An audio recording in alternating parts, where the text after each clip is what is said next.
All right, let's get right into it. For about 100 years now, there's been this political playbook, almost like a formula, that gets passed from one leader to another. It's a method for grabbing and holding on to power that really came into being from the ashes of World War I. And believe it or not, it's still shaping our world today. To really get it, we've got to go all the way back to the beginning. You know, this poem, written by a soldier who was actually in the trenches, it just perfectly captures this brutal disconnect. On one side, you've got these cheering crowds full of patriotic fire, and on the other, you have the soldier who's seen it, who's actually been to the hell where youth and laughter go. That huge gap right there between the promise and the reality, that's where our story really kicks off. And wow, this slide just lays that contrast out perfectly. In 1914, the call to arms was all about glory. Newspapers were talking about wild, enthusiastic cheers in the streets. But fast forward to 1918, and that promise is just gone. The reality? 40 million casualties, and a kind of industrial-scale slaughter the world had just never, ever seen before. So this massive chasm between what was promised and what actually happened left this deep psychological wound all across Europe. And this is our first big idea: how a promise so completely betrayed led to the disillusionment of an entire generation. Now I know, the dictionary definition sounds simple enough, right? Disappointment. But what Europe was feeling was so much deeper than that. It wasn't just, oh, that wasn't as good as I'd hoped. It was the total collapse of belief in the very ideas that had defined their world. I mean, those old ideas of progress, of rationality, of empire that drove the 19th century, they all suddenly felt like a massive lie. You can see it in the art. Artists stopped painting these beautiful, perfect landscapes. Instead, they started painting what the world actually felt like: shattered, scarred, totally broken.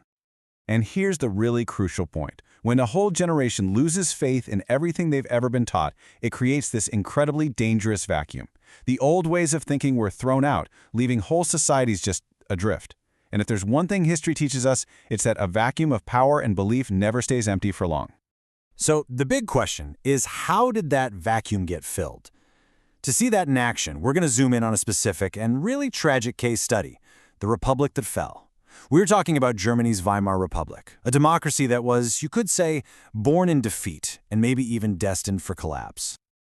Just think about it. The Weimar Republic was in this absolutely impossible position from day one.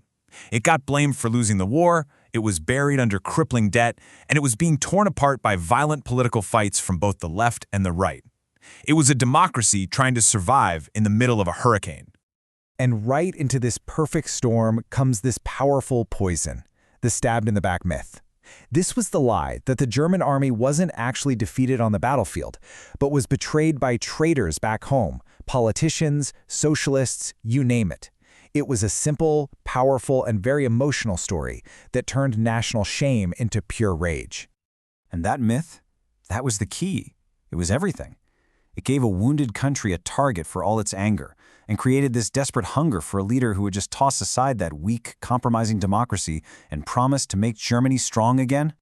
And so the kind of leader who clawed his way out of these ashes, in Germany, in Italy, and other places, wasn't just a fluke. He was following a very distinct formula. And that brings us to our third part: the Strongman's Playbook, a repeatable formula for power. So what exactly is a strongman? It's not just any authoritarian. The term points to a very specific type, a leader who builds this personal cult all around himself.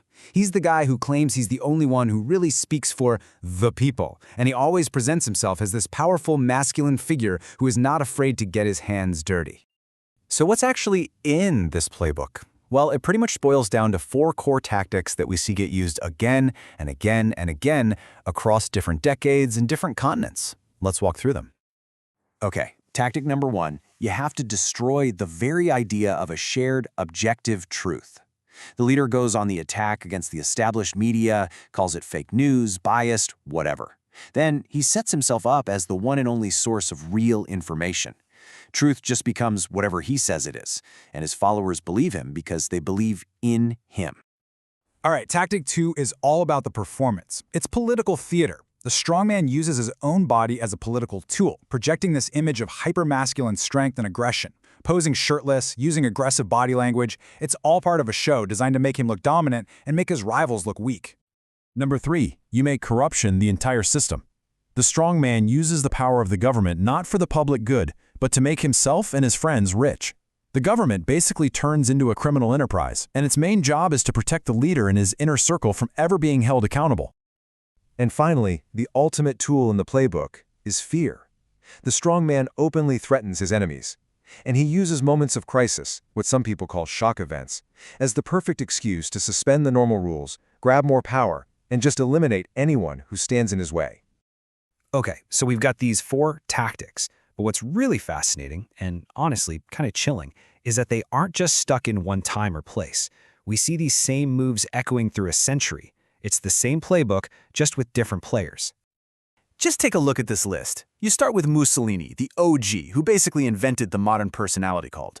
Decades later, you have Pinochet in Chile, who is a brutal example of Tactic 4, ruling almost entirely through fear and violence. Then you can fast forward to Berlusconi in Italy, a master of corruption who fused his media empire with political power. And of course, today you can see Putin combining those virility displays of Tactic 2 with a masterful use of crisis from Tactic 4. And this quote, it just hits the nail on the head, right? These tactics aren't being invented from scratch each time. They are direct historical echoes. When a modern leader attacks the press or boasts about his physical strength, he is reading from a script that was written by Mussolini almost 100 years ago. So all of this brings us to the most important question of all. If this is a historical pattern, how do we spot it today? And why does any of this even matter now? Well, this playbook seems to work best under certain conditions. So the question for us becomes, what are those conditions that make a country vulnerable? What are the red flags we should all be looking out for? Well, the pattern always seems to start with the same ingredients we saw way back after World War I. Widespread disillusionment, maybe economic, maybe social, a deep, deep distrust of institutions, everything from the government to the media. Then, along comes a leader who claims, I am the only one who can fix this.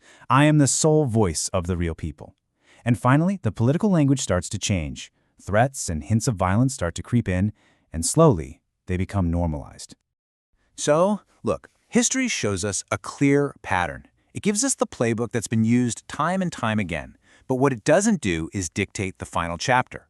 The playbook tells us how authoritarianism can rise, but the ending of that story, well, that's always written by the present.